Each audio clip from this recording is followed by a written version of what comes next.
All right, welcome back to the CLT #1 podcast. I'll be your host, Rai'jon with the International Public Radio, and today we'll be discussing the 1980s to 2000s hip hop and R&B. I have a couple of topics to talk to you for a few minutes while I have you. We're gonna try to make it like 5 minutes. Maybe if it goes over a little longer, it's fine.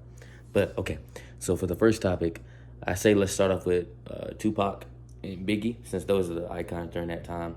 And probably the most like known artists in my opinion, honestly, because if you ask anybody, usually they'll know who you're talking about if they were born in the early 2000s or even the late 2000s, honestly, and like even the 1990s and before. So, and since their lives were cut short, I feel like we should like I don't know, I guess give some, I guess what's the word? Dang, I forgot the word. I don't know the word, but I guess just honor their lives since their lives were cut short in the 1990s. I'll stop biting my feet. So yeah. So with them, I don't know. I think in my opinion, I feel like they made I feel like they made the 90s for real. Like as far as music went, because they were literally on the top. Literally, they were the top. It was them. It was like they were rivals, kind of. It was either Tupac or Biggie, whichever one you like, or sometimes you even like both. But they just both made great music, and like in my opinion, I could connect with their music a lot more than I guess any other usually 90s artists that I listen to at least. So with that being said, I say that Pac and Biggie usually were everyone's #1 go-to during that time, and it still is, honestly, because and I like how their music is still able to be known to this day. Like for example, Michael Jackson. Michael Jackson, he'll never probably disappear. Like kids that are just now born now, they know who Michael Jackson is, and I feel like at some point, Pac and Biggie, they have that type of status a little, not as high as Michael Jackson's, but at least close. And I don't know if they ever get to that level of Michael Jackson, but hey, I will say they did their thing during their time, 100%. So for the second topic, I have them written down on this MacBook, by the way. So if y'all see me running off looking, this is what I'm looking at right now. And so for the second topic is how has the music industry changed ever since 1990 to now, in current times, and will we ever get an era like the 90s back ever again? In my opinion, because this is all my opinion, basically, this is nobody else's opinion. I don't have anybody else sitting next to me or anything like that. But based off my opinion, I feel like it completely made a switch nowadays. Like, I feel like, honestly, in my opinion, I feel like anybody can become a rapper at this point. Like, because we just be rapping about random things. Like, at least back in the day, like in the 90s, they would at least have some type of connection. Some music nowadays you can have a connection with, but back in the day, you couldn't really have no connection with, like, well, not back in the day, but nowadays you can't have really a connection with the music. Because they just rap about random stuff, or they're either repeating the same thing over and over again. So, in my opinion, I don't think we'll ever get, like, well, in my opinion, the music industry has changed since the 90s a lot. Like, we got NBA Youngboy now, we got all types of new rappers, Italy Choppa, Sexy Red, stuff like that. Like, so, I'm not saying that they're bad rappers or anything, but I'm just saying, like, I feel like back in the day it was much harder. You had to actually have some talent for real. Even though it is a talent to rap and be able to do that type of stuff, but you actually had to, like, because people were just putting out random stuff, like, for no reason. They actually had to sit down and work and think about what they had to write. But or it was kind of just in their head because based off what they've been through. Like, people still do that now, but it's not as frequent as it was back in the day. And for the rest of the question, let's see. During the time, it's their lives. One question. And do I feel like we'll ever get that era back again? Probably later in the future, maybe. Yes, most likely we might, because like I compare music to like fashion. Every fashion repeats itself around like every couple of years. Like at some point we're gonna go back to wearing what they wore in the '80s or something similar to it, or that's just gonna be a popular. It's gonna like come back around and be popular again. So I feel like we might get it back later in life. I don't know when, but we should be able to get that back later in life, hopefully, because I feel like it does repeat itself, honestly. So hopefully it does, because that was a good time. Hopefully, and then like always, we'll get the era that we're in now back again, and then everything before the 90s. So we get the 80s, we get the 70s. It might not be exactly the same, but it'll be something similar to it at least, though. So on to the next question.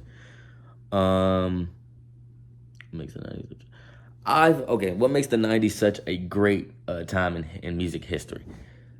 The 90s was just lit. Like, you had, I'm gonna mention some people that we had at the bottom, but you had people like Biggie, Tupac, Nas, Ice Cube, Jay-Z, Dr. Dre, Bone Thugs and Harmony, and Outkast. Like, those are just great, like, artists just in general, like, during that time. So, in my opinion, yes, they made the 90s the 90s, honestly. Like, because their music, everything that they put out was just straight great. Like, I even listened to it, surprisingly. Like, I listen to all these rappers that I just named, like, constantly, especially Nas. I listen to Nas a lot, because he got one song, it's called Undying Love, and I can relate to that song so much. But Jay-Z, and the fact that Jay-Z, he still, like, makes music sometimes, not all the time, but he was such kind of making music in like the early 2000s and stuff like that. And Dr. Dre, oh my God, I never get, like, at the Still Dre, that song's the best song. Oh my God, with Snoop Dogg and everything, that is the best song, swear to God. And with Biggie and Tupac, you just know, like, you know most of their songs, honestly. And let's see, Outkast, I forgot the name of that one song.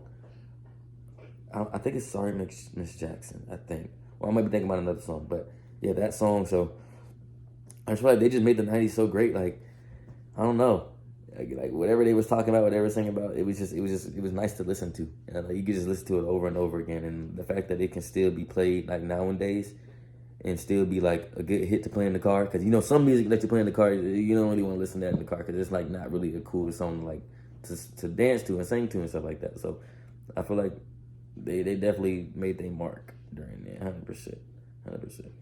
But to go back, I just want to add some stuff to the second question. Let me think. Let me see.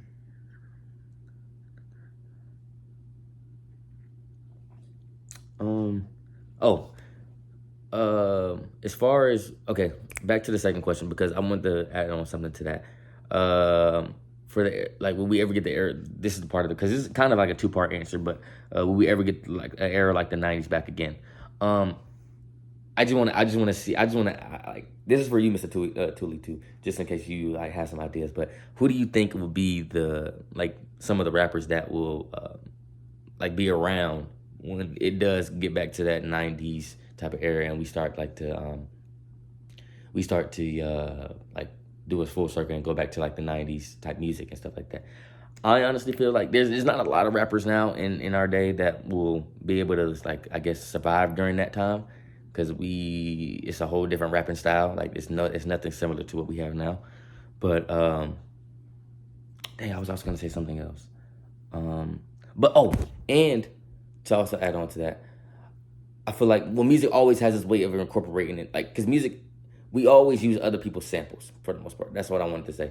We also use other people's samples, but also answer that last question too, if you can, Mr. Tooley. Like, or just think about it in your head, or whatever, I guess. But what else was I gonna say?